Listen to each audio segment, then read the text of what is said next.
We got a DeWalt DC825 Legacy 18-volt XRP NiCad battery. We got the new-ish Makita XGT 40-volt Gen 1 Impact Driver. Model number GDT 01.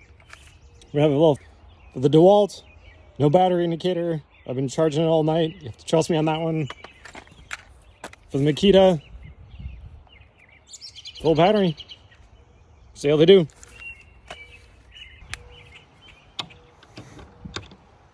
Got the DeWalt on the bottom, Makita on the top. 3, 2, 1.